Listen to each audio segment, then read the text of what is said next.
it's not new to me. I work hard, so that's just in my nature to work hard. I gotta live right outside of the gym. That's where the real challenge comes. You know, when there isn't a coach watching me.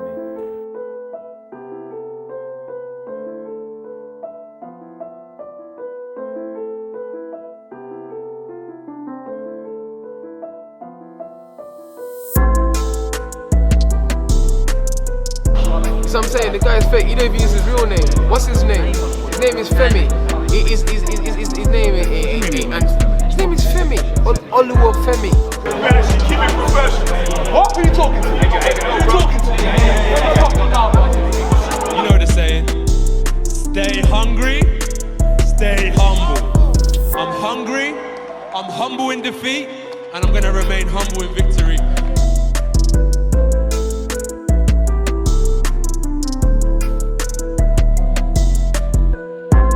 Don't start with me, you know. Even though, yeah. Miller, don't start with me. Even though, you know, I'll come over there and slap you, and I see you brought your mum. A big bum from the streets of London. A big bully, that's what you are. Used to bully little people on the streets. Big Femi. Big hard Femi. Big useless bum dosser. Let's see if you can beat me.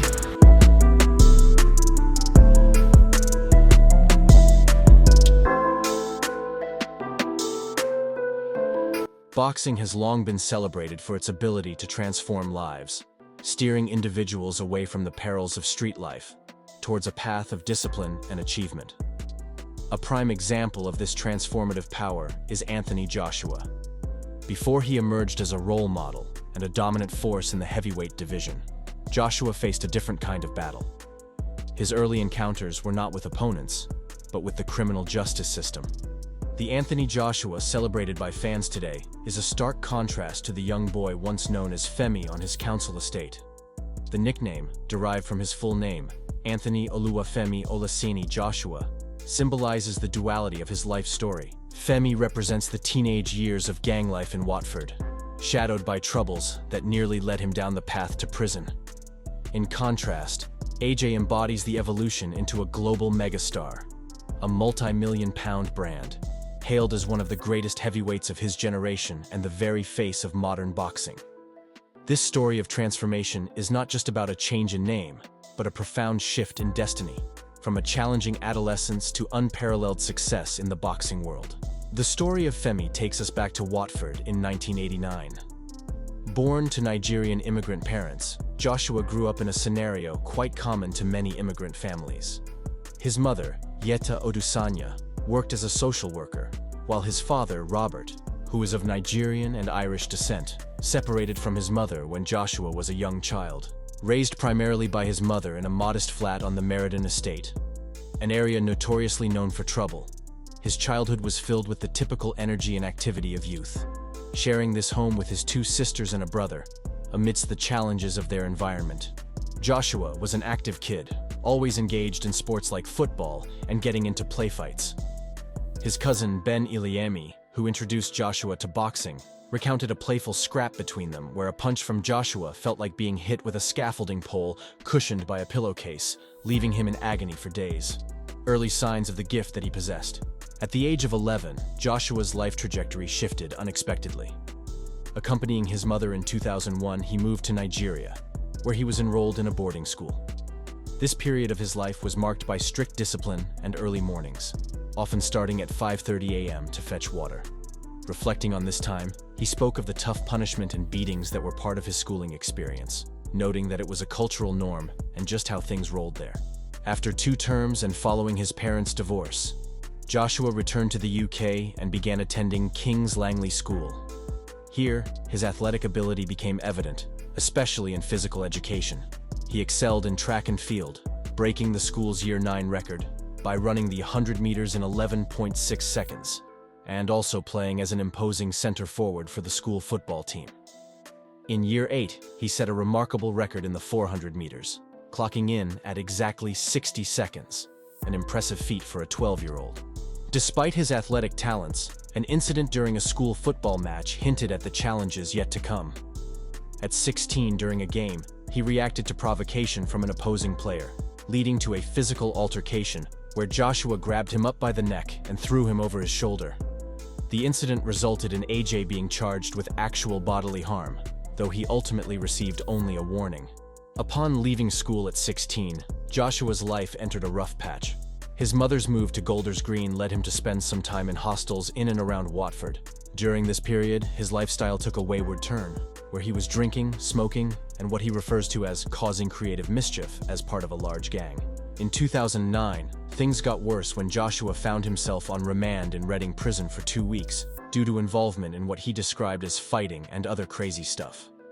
While he's refused to talk about the specifics of this episode, it's acknowledged that the prospect of a possible 14-year maximum jail sentence was a somber wake-up call for Joshua to get his shit together. Unexpectedly, AJ would avoid jail time, which would be a turning point for the troubled teen. It led to him moving back in with his mother, where he began working as a bricklayer, a job that symbolized his efforts to lay a new foundation for his future. It was on this new crime-free path where he first attended Finchley ABC Boxing Gym with his cousin, Ben Iliemi, who already trained at the club. Joshua rolled up to the gym wearing an electronic ankle tag, courtesy of the UK authorities, intending only to join a fitness class and lift weights. However, once he put on a pair of boxing gloves, as the saying goes, that was all she wrote. From the moment he stepped into Finchley ABC, he caught the attention of the trainers there. John Oliver, a trainer at the club, immediately recognized Joshua's extraordinary talent.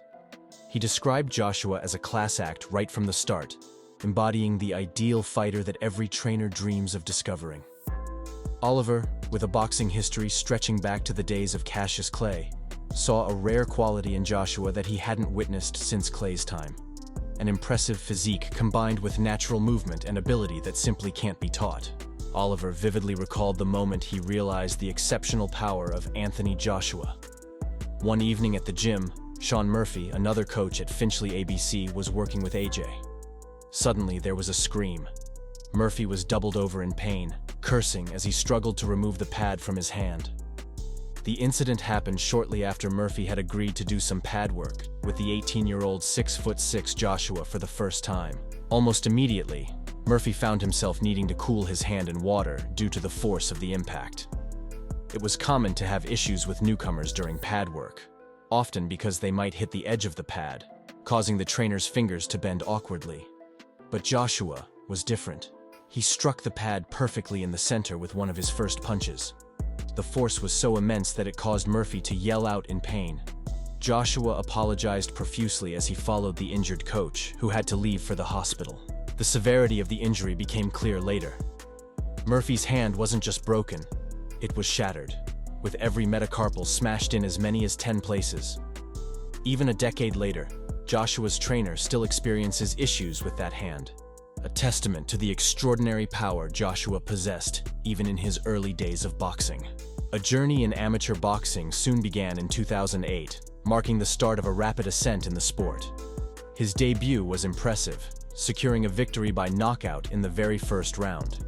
By 2009, Joshua had clinched his first boxing title at the Haringey Box Cup. In 2010, following only his 18th fight, Joshua clinched the ABA Heavyweight Championship, a title highly revered in English amateur boxing. I just had to kind of, whatever work the devil had for me, block it out and stay focused on a righteous path.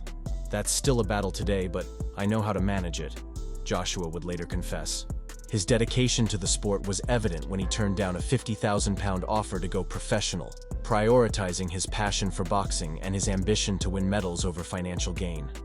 He described the decision as an easy one, valuing experience over money. His success continued as he defended his title at the Haringey Box Cup the next year, becoming only the second boxer after Joe Joyce to win back-to-back ABA heavyweight championships. The year also marked Joshua's induction into the GB boxing team, and he solidified his status as a top amateur by winning the British Championship at the GB Championships, defeating Amin Issa. However, in March 2011, Joshua's journey took a left turn, revealing he hadn't fully escaped the challenges of his past and the road life he had vowed to leave behind. While speeding in North London in his Team GB tracksuit, Joshua was caught with 8 ounces of weed hidden in a sports bag in his Mercedes-Benz. Charged with intent to supply, a serious offense, Joshua faced the possibility of a lengthy prison term. his guilty plea resulted in a 12-month community order and 100 hours of unpaid work. This incident led to his suspension from the GB boxing team and his removal from the Olympic Committee. A consequence that hit hard. Joshua soon fell back into old habits, including smoking and drinking. Recognizing his potential, Sean Murphy from Finchley ABC intervened, urging Joshua's mother to bring him back to the gym. 6 months later, Rob McCracken, a respected boxing trainer who would play a major role in AJ's early career, also saw promise in the young fighter and advocated for him to be reinstated by the Olympic Committee, confident that it would help him straighten out his life. This support from key figures in the boxing community proved to be a critical turning point for Joshua, setting him back on the path to boxing success. Bouncing back from his 2011 arrest, Anthony Joshua displayed an ironclad spirit. That same year, he earned a silver medal at the World Amateur Boxing Championships in Baku, a significant achievement that highlighted his rapid progress in the sport. In 2012, he continued his ascent by representing Great Britain at the London Olympics. His journey to gold in the super heavyweight division was marked by notable victories. He began with a narrow win over Cuba's Arislandi Savon, followed by a victory against China's Zhang Jilei. In the semi-final, he overcame Kazakhstan's Ivan Dichko.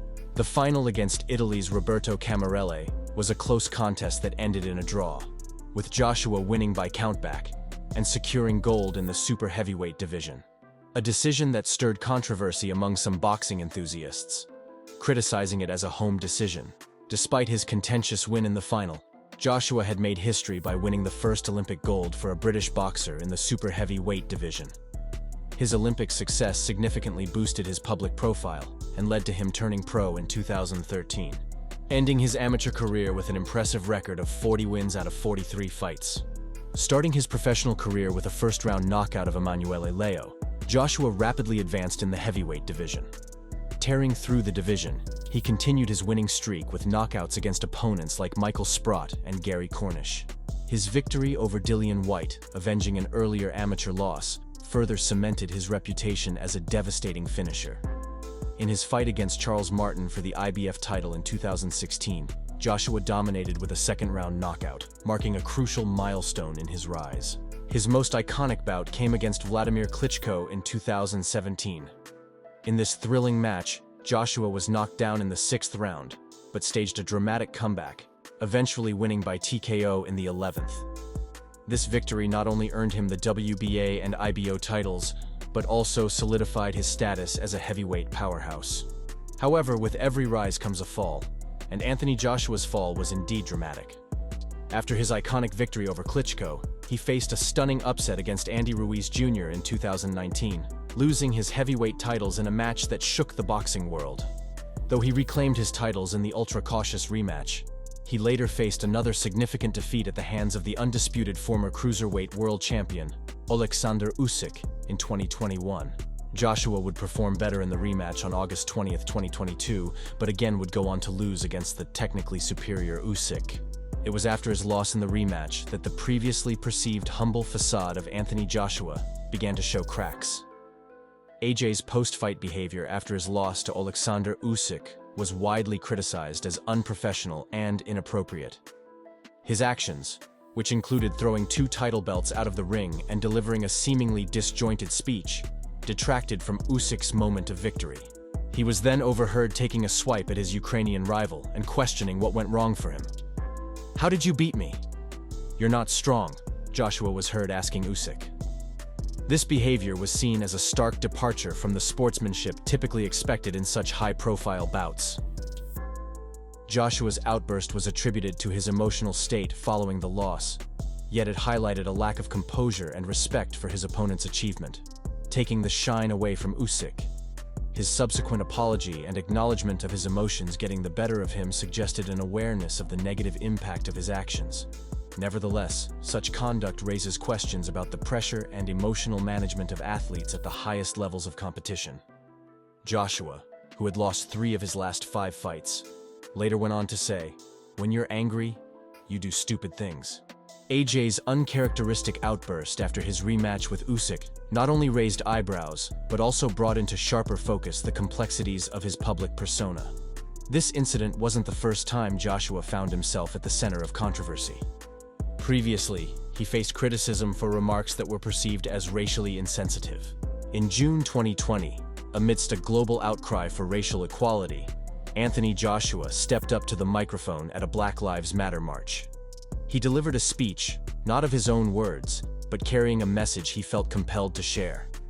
The speech, focusing on community empowerment and anti-racism, would ignite a storm of controversy. Critics claimed his words divided rather than united. This moment in Joshua's career showed him as more than a boxer, as someone willing to enter the ring of public debate on critical social issues. We can no longer, from today onwards, be proud. We can no longer sit back and remain silent on the senseless, unlawful killings, sly racism of another human being based only on what? Their skin color. We need to speak out in peaceful demonstrations, just like today, so well done, Watford. Inject the vaccine. We must not use a demonstration for selfish motives and turn it into rioting and looting. We need to be united in non-violent demonstrations, show them where it hurts, abstain from spending your money in their shops and in economies, and invest in black-owned businesses. And that's for all communities. If you want to uplift yourself, invest in your own businesses. The fallout from Anthony Joshua's speech at the Black Lives Matter march drew reactions from various quarters, including the boxing community. Among the critics was his rival, Tyson Fury, who questioned the double standards he believed existed in public discourse. Fury speculated that if he had made a comparable statement but directed at Black or Asian businesses, the backlash would have been severe, likening the hypothetical censure to the crucifixion of Jesus Christ. His comments highlighted the sensitive nature of public figures making statements about race and business patronage, reflecting the polarized opinions on such matters. The response to Joshua's Black Lives Matter speech also sparked intense debate among fans. Some questioned whether his claim of reading a friend's words was a convenient excuse post-criticism. There's also been discussion on whether the controversy was overblown, especially considering Joshua's appeal across diverse audiences, including the white demographic that purchases his pay-per-views. Does this incident reveal a deeper discomfort with athletes speaking out on social issues? Or is it a reflection of the heightened sensitivities of our times? Regardless of where one stands, this moment serves as a reminder of the weight of a public figure's words and the varied interpretations they can provoke. As fans and consumers of the sport, the controversy also forces us to confront our own biases and the expectations we place on sports personalities beyond the ring, and to remember that they're only human. Anthony Joshua's involvement in controversies related to race began before his Black Lives Matter speech in 2020. Back in 2017, Joshua was accused of sending racially charged messages to fellow boxer Eddie Chambers.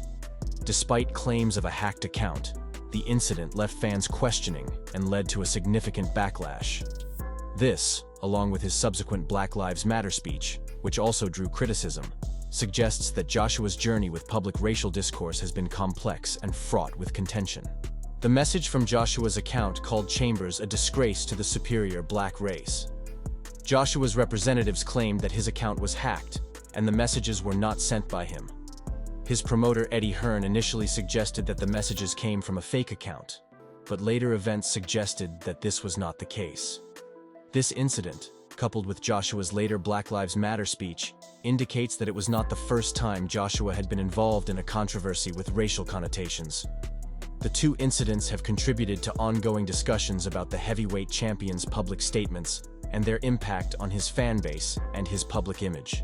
AJ's journey back to the top of the heavyweight division is one of determination and resilience. After suffering back-to-back defeats to Oleksandr Usyk, Joshua has been on a mission to rebuild and reclaim his status as a world champion. His 2023 campaign has been a testament to this resurgence, beginning with a convincing unanimous decision victory over Jermaine Franklin Jr. in April. This success was followed by an emphatic 7th-round stoppage against Robert Helenius in August. Each fight moves Joshua closer to his goal, a testimony to his unwavering focus on regaining a world title and reasserting himself as a dominant force in heavyweight boxing once again. As Anthony Joshua continues to seek new challenges and experiences to build his character, one of his most recent endeavors was spending 4 days alone in a dark room. Described in an interview with Men's Health, Joshua sought to confront himself, his thoughts, and his past in complete isolation, a stark contrast to the tranquility of a stroll in the woods. This introspective journey reflects his desire to understand and shape his character through unique experiences. It's a nod to his past, to Femi, the name and persona that once embodied a tumultuous time before boxing offered a beacon of light. Joshua's time in the dark room serves as a metaphor for his life, a testament to his willingness to face the dark past of Femi and emerge with a stronger sense of self, ready to reclaim his place in the boxing world. What aspect of Joshua's journey resonates with you the most? Do you think the challenges he faced in his youth shaped his success in the ring? Do you think AJ is just a PR brand and Joshua has always been Big Femi from the estate? Do you think he can recapture greatness and win a third world title? Drop your thoughts and opinions in the comments below. Your perspective adds depth to this story, and I'm eager to read your insights. Don't forget to like, share, and subscribe for more content that delves deep into the lives, legacies, and controversies of sports icons. Thank you for joining me on this journey into the dark past and bright future of Anthony Joshua. Until next time, stay curious and keep sleuthing.